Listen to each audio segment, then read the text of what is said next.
25:10 का महावाक्य है। बाबा हम बच्चों का सर्व संबंध भी निभाता है और बाबा ज्ञान की गुह्य गति भी बताता है। बाबा सागर है, सागर होने के बजाय बाबा जैसे सागर में जाते हैं तो लहरें आती हैं, लहरों के आनंद लेते हैं।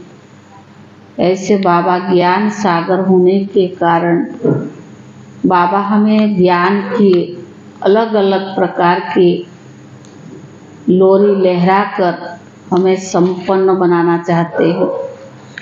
और इन ज्ञान लहरों में जो लहराता है, जो आनंद लेता है, उस सर्व प्राप्ति संगम युग पर भी कर लेता है।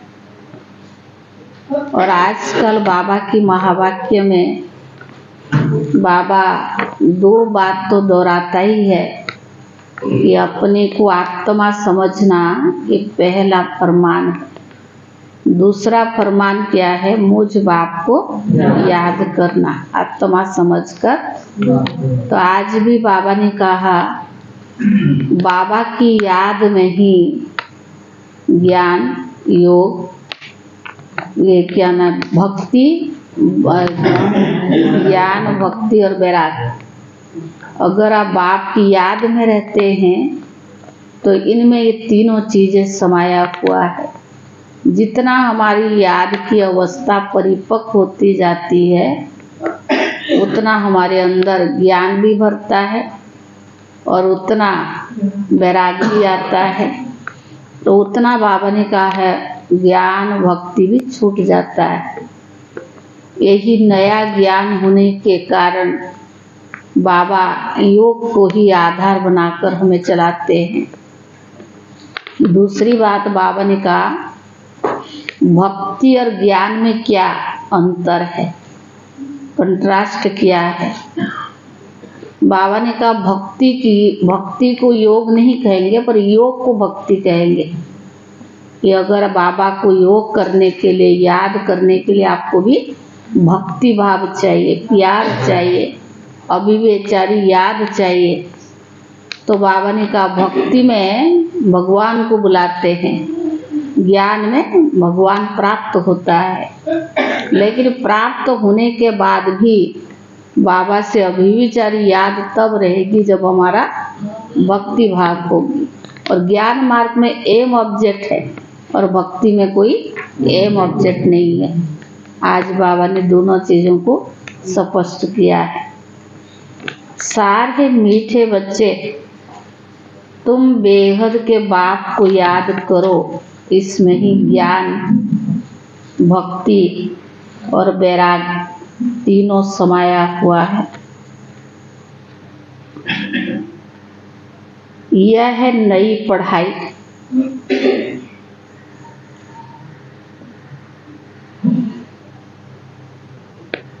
प्रश्न है संगम पर ज्ञान और योग के साथ साथ भक्ति भी चलती है, कैसे? संगम पर ज्ञान और योग के साथ साथ भक्ति भी चलती है, कैसे? हाँ?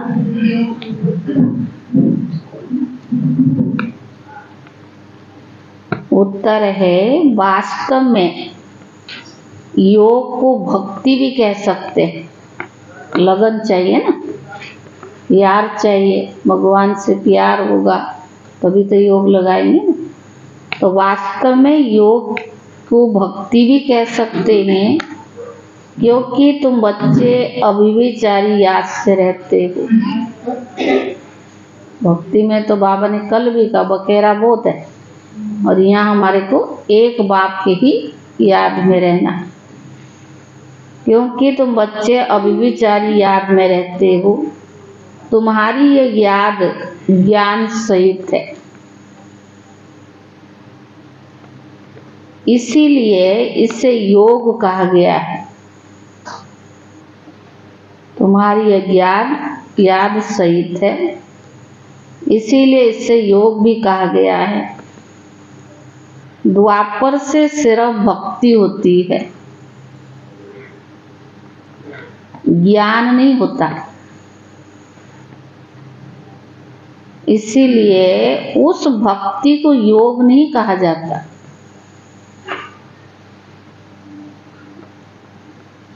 उसमें कोई एम ऑब्जेक्ट नहीं है,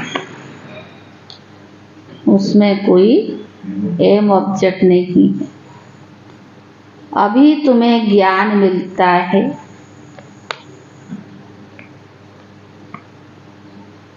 योग भी करते, फिर तुम्हारा बेहद की सृष्टि से वैराग भी है। अभी तुम्हें ज्ञान भी मिलता है, योग भी करते, फिर तुम्हारा बेहद की सृष्टि से वैराग भी है। गीत है, किसने अपना बना के मुझको मुस्कुराना सिखा दिया। ओम शांति। बेहद का बाप समझाते हैं, शास्त्रों की पढ़ाई वह कोई पढ़ाई नहीं है। शास्त्रों में जो पढ़ते आए ये कोई पढ़ाई नहीं है, क्योंकि शास्त्रों की पढ़ाई में कोई एम ऑब्जेक्ट नहीं है। शास्त्र में कोई दुनिया का पता नहीं पड़ता है। अमेरिका कहाँ है, किसने ढूंढी, ये बातें शास्त्र में है नहीं। कहते हैं फलाने ने ढूंढी, दूसरे इलाके ढूंढते रहे अपने लिए, अपने रहने के लिए। देखो मनुष्य बहुत हो गए हैं, इसलिए रहने के लिए जमीन भी तो चाहिए ना। अब यह सब बातें पढ़ाई की है, इसको एजुकेशन कहा जाता है।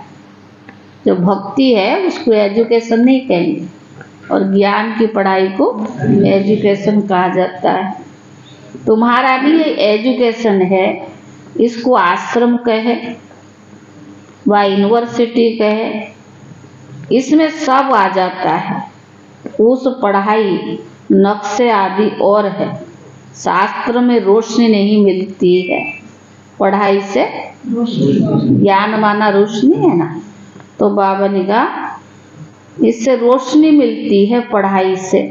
तुम्हारी पढ़ाई है, वैकुंठ किसको कहा जाता, यह ना उस पढ़ाई में है ना शास्त्र की पढ़ाई में। ये नई पढ़ाई है ना जो बाबा पढ़ाता है।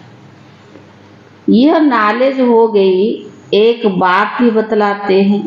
मनुष्य तो कह देते स्वर्ग नरक सब यहीं है, बाप ही समझाते नरक किसको कहा जाता और स्वर्ग किसको कहा जाता है। ये बातें न शास्त्र में है ना उस एजुकेशन में। दुनिया में जो पढ़ाई पढ़ते हैं, यूनिवर्सिटी में जाते हैं, उसमें ये पढ़ाई नहीं है। यह तो नई बातें होने के कारण मनुष्य मूंझते हैं, कहते ऐसा ज्ञान तो कभी सुना ही नहीं है। यह तो नई वंडरफुल बातें जो कोई ने ही नहीं सुनाई है भी बराबर नई बातें।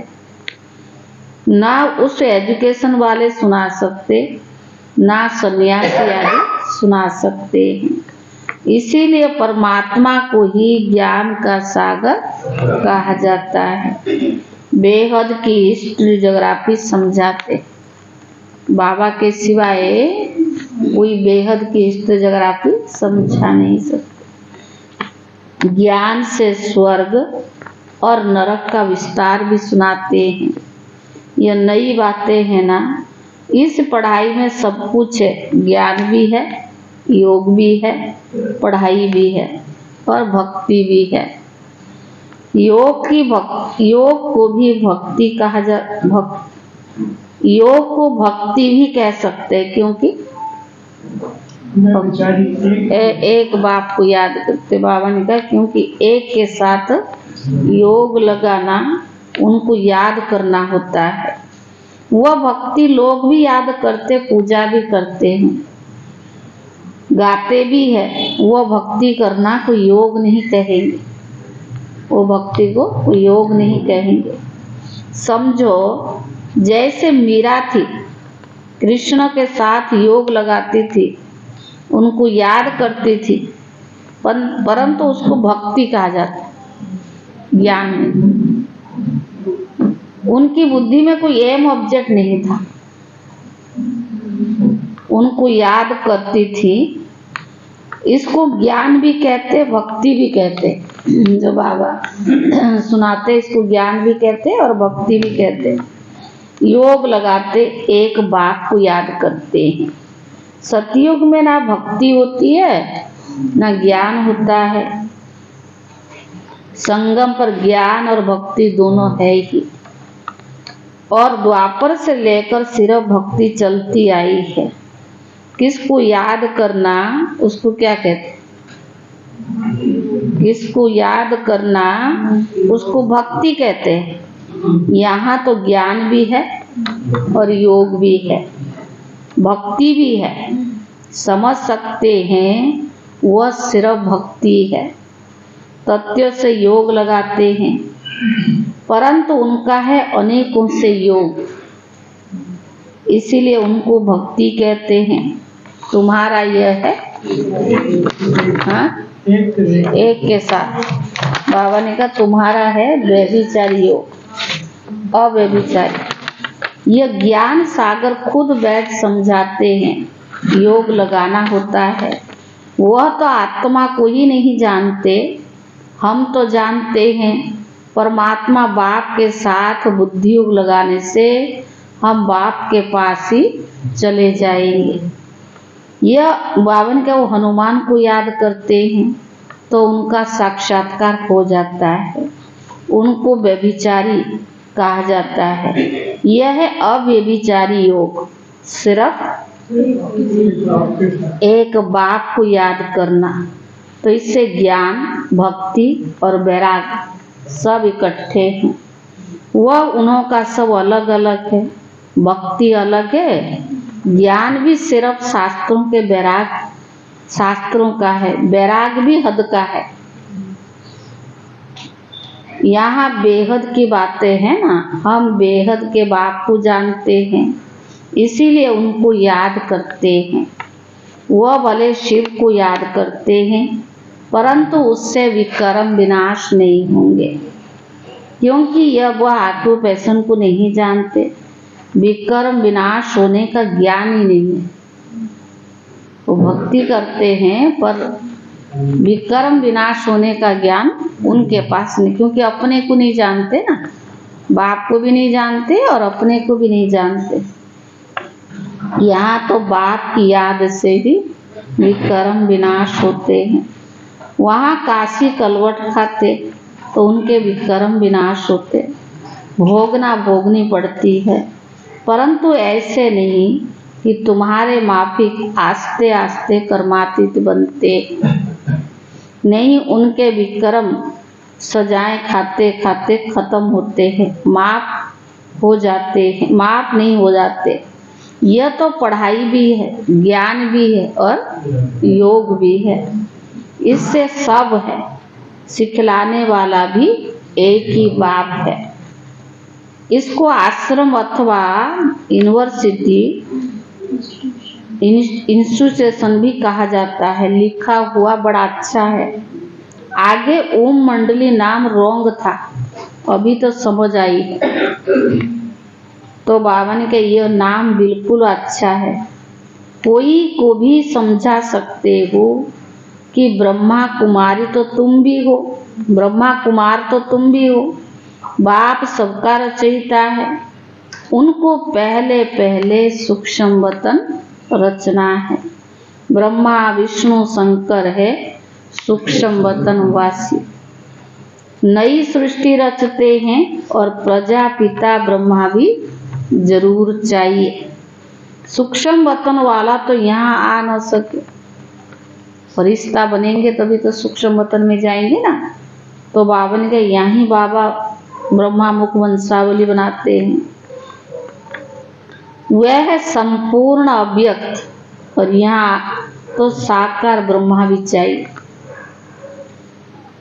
तो बाबा ने कहा वो कहाँ से आए, मनुष्य इन बातों को समझ ना सके। चित्र तो है ना, ब्रह्मा से ब्राह्मण पैदा हुए, परंतु ब्रह्मा आए कहाँ से? फिर एडॉप्शन होती है। जैसे कोई राजा को बच्चा नहीं होता तो एडॉप्ट करते हैं, बाप भी इनको एडॉप्ट करते हैं, फिर नाम बदल कर रखते हैं। प्रजापिता ब्रह्मा, वह ऊपर वाला तो नीचे आ न सके, नीचे वाले को ऊपर जाना है। वह है अव्यक्त और यह है व्यक्त। तो इस रहस्य को अच्छी रीति समझना है, क्योंकि सबका प्रश्न उठता है। कहते हैं दादा को कभी ब्रह्मा, कभी भगवान, कभी कृष्ण कहते हैं। हम लोग तो यही कहते हैं। 84 जन्म लेते हैं तो कभी ब्रह्मा भी बनते, कभी कृष्ण भी बनते, कभी दादा भी बनते।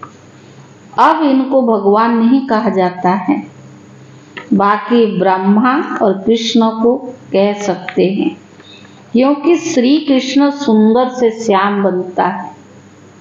तो जब रात है तब कहेंगे ब्रह्मा, जब दिन है तब कहेंगे श्री कृष्ण। तो श्री कृष्ण की आत्मा का भी अंतिम जन्म है। यह श्री कृष्ण है आदि का जन्म। आत्मा तो एक है ना, आदि में कृष्ण और अंत में ब्रह्मा। यह क्लियर करके लिखना पड़े। 84 जन्म राधे कृष्ण के व लक्ष्मी नारायण के बताने पड़े। यहाँ फिर उनको अडॉप्ट करते हैं तो ब्रह्मा का दिन और ब्रह्मा की रात गाई जाती है। फिर वही लक्ष्मी नारायण का दिन और रात, उनकी वंशावली का भी ऐसे हुआ। तुम अब ब्राह्मण कुल के हो, फिर देवता कुल के बनेंगे। तो ब्रह्मा कुमार कुमारियां का भी दिन और रात हुआ ना। ये बड़ी समझने की बात चित्र में भी क्लियर है। नीचे तपस्या कर रही हैं, अंतिम जन्म है ना। तो ब्रह्मा आए कहाँ से, कैसे पैदा हुए? तो ब्रह्मा को अडॉप्ट करते हैं, जैसे राजा अडॉप्ट करते हैं, फिर उनको राजकुमार कहते हैं, ट्रांसफर कर देते हैं, प्रिंस ऑफ फलाना। बच्चों को यह बुद्धि में आना चाहिए, दुनिया नहीं जानती कि कैसे बाप पुरानी दुनिया का विनाश और नई दुनिया की स्थापना करते। ये दुनिया नहीं जानती है कि कैसे शिव बाबा स्थापना और विनाश कराते। यह रोशनी तुम बच्चों को है, तुम्हारे में भी नंबरवार है। भले बाबा ने ज्ञान सबको दिया है, लेने में नंबरवार है। आगे चलकर छोटी छोटी बच्चियां भी बहुत तीखी हो जाएगी, क्योंकि कुमारियां हैं। लिखा भी हुआ है, कुमारियों द्वारा बाण मरवाए। कुमारियों का चमत्कार नंबर 1 में गाया है। मम्मा भी कुमारी है, सबसे तीखी गई। कहा जाता है डॉक्टर सुसर मदर, जैसे बच्ची ऐसे माँ। मदर तो नहीं बैठ कोई से बात करेगी, ये माँ तो हो गई गुप्त, वो मम्मा है प्रत्यक्ष। ब्रह्मा मुख वंशावली, वो बड़ी माँ ब्रह्मा है और मम्मा बाबा ने कहा ब्रह्मा बाबा हो गए गुप्त और मम्मा है प्रत्यक्ष। तुम शक्तियां अथवा बच्चों का काम है माँ का शो करना। बहुत अच्छी अच्छी बच्चियां भी है जिनका पुरुषार्थ बहुत अच्छा चलता है। कौरव संप्रदाय में भी किन्हों के मुख्य नाम है ना, जो महारथी है। यहाँ भी महारथियों के ही नाम है। सबसे बड़ा है शिव बाबा। सबसे बड़ा कौन है? शिव बाबा है। ऊंचते ऊंचा भगवान है, उनका ऊंचा ठाव है। वास्तव में रहने का स्थान तो हम आत्माओं का भी ऊंचा है। मनुष्य सिर्फ महिमा करते रहते, जानते कुछ भी नहीं। हम आत्माएं भी वहाँ की रहने वाली है, परंतु हमको जन्म मरण में आकर पाठ बजाना है। वह जन्म मरण में नहीं आते हैं, पाठ उनका भी है, परंतु कैसे, यह भी तुम बच्चे जानते हो। अभी तुम बच्चे समझते हो ये शिव बाबा का रथ है। अश्व अथवा घोड़ा भी है, बाकी वो घोड़ा गाड़ी नहीं है, हैं? हाँ, यह भी जो भूले हुए हैं वो सब ड्रामा में नूंद है। आधा कल्प हम भी भूल में भटकते भटकते एकदम भटक जाते हैं। अभी रोशनी मिली है तो बहुत खबरदार रहना पड़े, बहुत खबरदार होकर रहना पड़े। जानते हैं ये पुरानी दुनिया खत्म होनी है, तो हम बच्चों को नष्टो महावीर बनना है। कमल फूल समान ग्रस्त व्यवहार में रहते नष्टो महा बनने का पुरुषार्थ करना है। तोड़ तो सबसे निभाना है, साथ भी रहना है। जैसे आप लोग गृहस्थ व्यवहार में रहते हो, निभाना भी है, तोड़ भी निभाना है, साथ भी रहना है और नष्टो महा भी बनना है।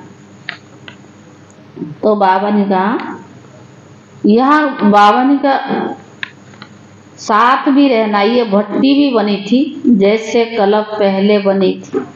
अभी तो कहते ग्रस्त व्यवहार में रहे, मेहनत करनी है। यहाँ घरवार छोड़ने की बात नहीं है। घर गृहस्थ में रह के निभाना भी है, तोड़ भी निभाना है, नष्टो महा भी बनना है, और बाबा ने कहा मेहनत भी करनी है। बाबा ने कहा छोड़ा कुछ भी नहीं है, बात नहीं। हम तो घर में बैठे हैं ना, कितने बच्चे हैं, लौकिक भी तो थे ना, छोड़ा कुछ भी नहीं। सन्यासी तो जंगल में चले जाते हैं, हम तो शहर में बैठे हैं, उनसे तोड़ निभाना है। बाबा की रचना है। बाप कमा कर बच्चों को वर्षा देते हैं। पहले तो वर्षा देते काम विकार, लौकिक दुनिया में तो यही है ना, जन्म देना, पालना करना, परवरिश करना, फिर बड़े हो गए तो शादी कर देना। तो यही इनका कहते हमारा कर्तव्य है। बाकी रचना है। तो बाबा ने कहा बाप कमा कर बच्चे को वर्षा देते। पहला वर्षा तो काम विकार, फिर उनसे छुड़ाकर निर्विकारी बनाना, ये बाप का काम है। लौकिक बाप नहीं, पारलौकिक बाप का काम है। ऐसे भी होते हैं, कहाँ बच्चे माँ बाप को ज्ञान देते और कहाँ बाप बच्चों को भी ज्ञान देते हैं। यह है ही राजयोग और वह है हठ योग। आत्मा को नॉलेज मिलती है परमात्मा से। ये ब्रह्मा राजाओं का राजा था, पर अब रंक बना। रंक से राब गाया हुआ है ना। बच्चे जानते हैं हम जो सूर्यवंशी पूज्य थे, अब शूद्रवंशी बने हैं। यह भी समझाना पड़ता है। नरक और स्वर्ग अलग है, मनुष्य ये भी नहीं जानते हैं।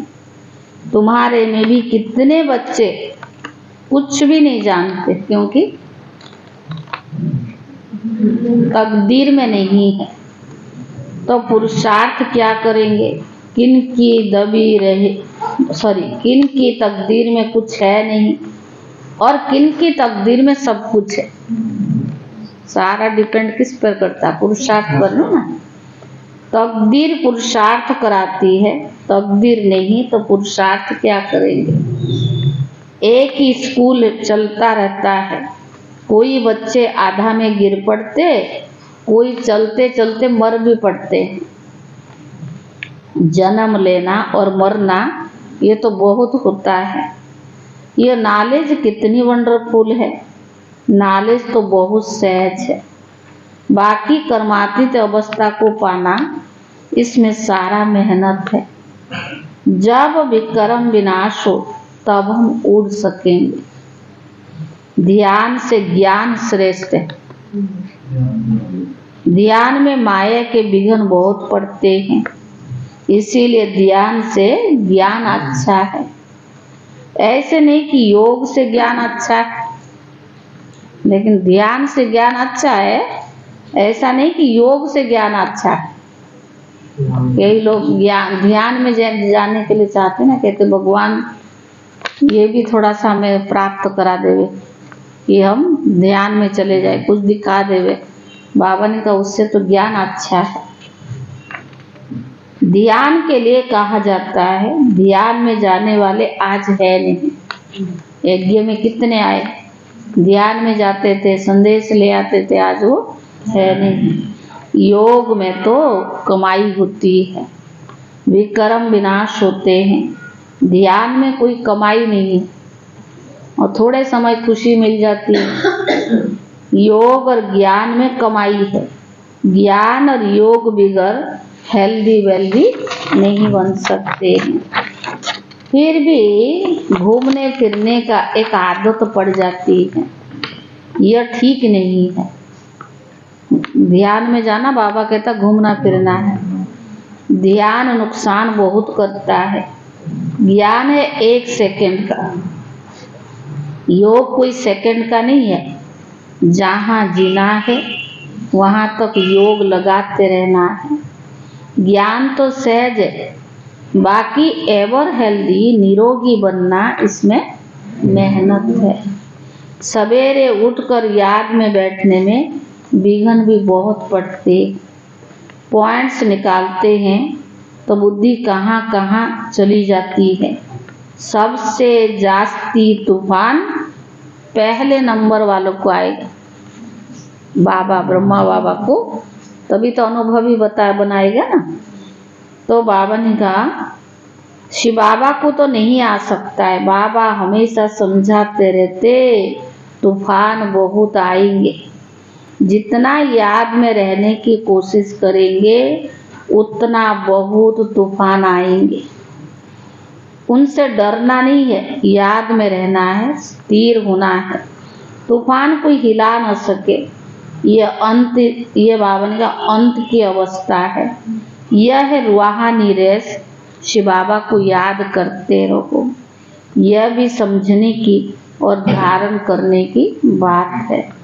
धन दान नहीं करेंगे तो धारणा नहीं होगी। ज्ञान मिला, ज्ञान धन है ना। अगर दान नहीं करेंगे तो धारणा नहीं होगी। पुरुषार्थ भी तो करना चाहिए ना। 2 बात की पॉइंट्स किसको समझाना बहुत इजी है। यह भी तुम जानते हो, बाप 21 जन्मों का वर्षा देते हैं। तुम कहेंगे लक्ष्मी नारायण को बाप ने 21 जन्म का वर्षा मिलता है। बाप से उनको राजीव सिखाया और कोई मुख से कह न सके कि इन्होंने भगवान ने वर्षा दिया है, इन्हें भगवान ने वर्षा दिया है। दुनिया में कोई इस बात में, कोई किस बात में खुश रहते। तुम जिस बात में खुश हो उसको कोई नहीं जानते हैं। मनुष्य तो अल्पकाल क्षण भंगुर के लिए खुशी मनाते हैं। तुम हो सच्चे ब्राह्मण कुलभूषण, जो योगी और ज्ञानी भी हो। तुम्हारे इस अतीन्द्र सुख की खुशी और कोई भी जान नहीं सकते। वह क्या क्या माथा मारते रहते हैं, मून पर जाने की पुरुषार्थ करते हैं, बहुत डिफिकल्टी मेहनत करते हैं। उन बावन का उन सब की मेहनत भी बर्बाद हो जाती है। तुम बिना कोई तकलीफ के ऐसे जगह जाने का पुरुषार्थ करते हो जहाँ कोई जा न सके। एकदम परम धाम में चले जाते हैं। सबसे ऊंचा क्या है? परम धाम है। अच्छा मीठे मीठे सिकीले दे बच्चों प्रति माता पिता बाप दादा का याद प्यार और गुड मॉर्निंग। रूहानी बाप की रूहानी बच्चों को नमस्ते और रूहानी बच्चों की तरफ से रूहानी बाप दादा को याद प्यार और नमस्ते। धारणा के लिए मुख्य सार। पहला, ग्रस्त व्यवहार में रहते नष्टो महावी बनना है। साथ साथ सबसे तोड़ निभाते कमल फूल समान रहना है। साथ साथ तोड़ निभाते कमल फूल समान रहना है। दूसरा, धारणा करने के लिए ज्ञान धन का दान जरूर करना है। दूसरा, धारण करने के लिए ज्ञान धन का दान जरूर करना है। ज्ञान और योग से अपनी कमाई जमा करनी है। बाकी ध्यान दीदार की आश नहीं रखनी है। वरदान।